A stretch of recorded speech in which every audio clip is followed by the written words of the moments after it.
మీరు చూపించారా? మీరు చూపిస్తారా? ఎందుకు మాట్లాడతలేదా నాయకులు? ఎందుకు మాట్లాడతలేదా నాయకులు? దేని గురించి కాదు ఇప్పుడు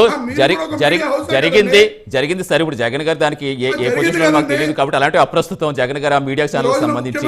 కాకపోతే ఒక పార్టీకి సంబంధించి ఇంత రచ్చ జరుగుతున్నప్పుడు ముందు ఖండించాల్సిన బాధ్యత ముందు ఎవరి మీద ఉంటుంది? సాక్షి ఆఫీసుల మీదకి దాడులకు వెళ్తున్నారు, ఖండించవలసిన బాధ్యత ప్రభుత్వానికి లేదా? మీది ఒక మీడియా హౌసే కదా. చంద్రబాబు నాయుడు మీరేదో రేపొద్దున మీ మీడియాకి ఇబ్బంది అలా కాదు. మీరు అడిగిన దానికి కాకుండా మళ్ళీ టర్న్ చేస్తే మేము వేసే సమాధానాలు ఉండవండి అట్లకి. ఇప్పుడు ప్రశ్న అలా కాదు, ఎంతో కొంత క్లారిటీ ఇస్తే అది క్లారిటీ కనిపిస్తుంది, కానీ మళ్ళీ ఇంకొక ప్రశ్న వేస్తే దాన్ని ఇంకొక విధంగా మాట్లాడతారు. అది కాదు రమేష్ గారు.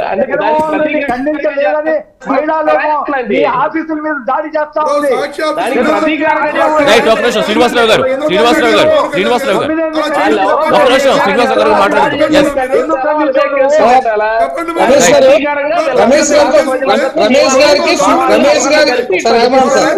రమేష్ గారికి సూటిగా ఒక క్వశ్చన్ చెప్తున్నాను సార్, ఒక విషయం చెప్తున్నాను. సాక్షి వీడియో దాడి చేస్తే పవన్ కళ్యాణ్ స్పందించలేదు, చంద్రబాబు నాయుడు స్పందించలేదు, రెడ్ బుక్ వాడుతున్నారు. ఈ డైలాగులు కాదు సార్ రమేష్ గారు, క్లియర్ గా చెప్తానండి. మా దాంట్లో మా కూటమిలో ఒక టీడీపీ కార్యకర్త కిరణ్ అన్న వ్యక్తి ఒక తప్పుడు వాక్యం వాగినందుకు 24 hours లో మనం తీసుకెళ్లి రెడ్ బుక్ చట్టాన్ని లోపలేసాం. అది కూటమి యొక్క నిజాయితీ గల ప్రభుత్వం.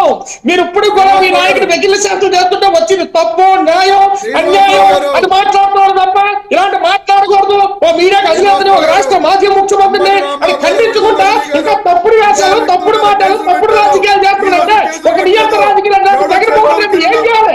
అసలు వచ్చేవచ్చు ఆయన రాష్ట్రంలో వాళ్ళు ఎందుకు కంప్లీట్ ఇస్తారు? ఈవెంట్ కంప్లీట్ ఇచ్చినటువంటి ప్రతి స్త్రీకి కూడా ఈ రాష్ట్రంలో నలుమూల నుంచి కూడా మనోభావాలు సంప్రదించే అవకాశం ప్రతి స్త్రీకి ఉంది.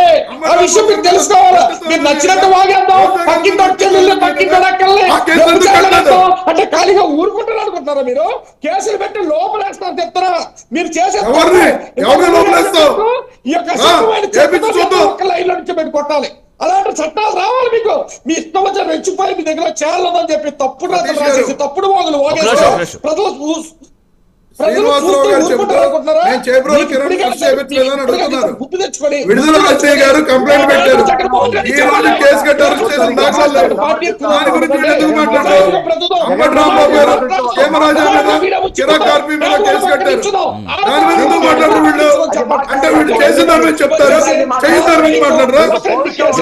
ఇవే అంశాల గురించి హైలైట్ చేసుకుంటే గతంలో కూడా మళ్ళీ రిపీట్ చేస్తూ ఉంటారు. ఇప్పుడు ఇది ఎంతసేపు ఇలా?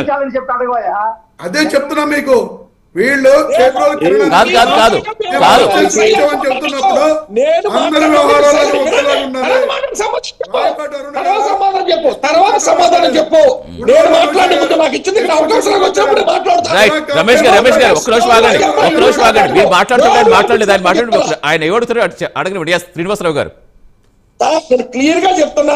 గతంలో కిరణ్ అన్న వ్యక్తి ఇలా తప్పుడు ఉద్దేశంతో మాట్లాడితే ఇమీడియట్ 24 hours లోపలేసాం. అలాంటి ప్రభుత్వం, అలాంటి గొప్ప బుక్ రెడ్ బుక్ అని చెప్తున్నా. మీ బుక్లు ఏం చేస్తున్నాయి? మీ నాయకులు ఏం చేస్తున్నాడు? మీ సాక్షి తప్పుడు ఒక స్త్రీ కోసం విమర్శించి పబ్లిక్ కొన్ని లక్షల మంది డిబేట్ చూస్తున్నప్పుడు ఒక స్త్రీని అవమానిస్తుంటే మీ జగన్మోహన్ రెడ్డి మాజీ సీఎం గారు ఏం చేస్తున్నారు?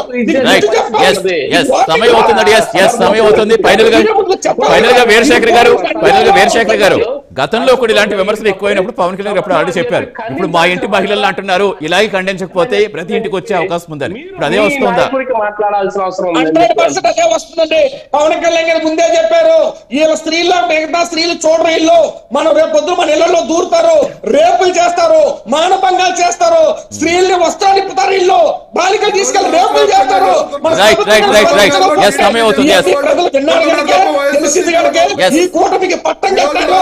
మీ జగన్మోహన్ రెడ్డిని పాతాళ తొక్కేశారు. సరే నాగమని చెప్పండి సార్.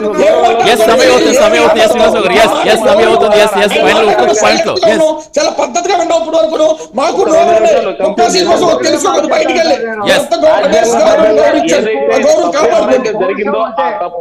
ఖండించాల్సిన బాధ్యత మొట్టమొదట ఆ పార్టీకి, ఛానల్ కి మెయిన్ గా ఆ ఛానల్ అధినేత ఎవరైతే ఉన్నారో వాళ్ళు ముందుగా బేషరతుగా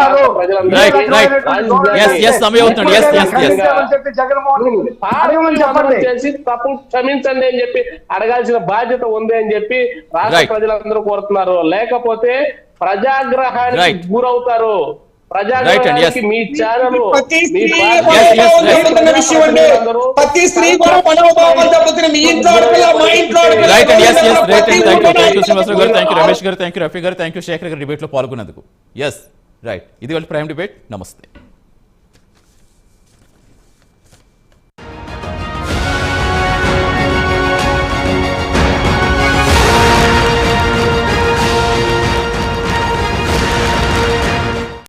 బ్రేక్ తీసుకొస్తాం. నిరసన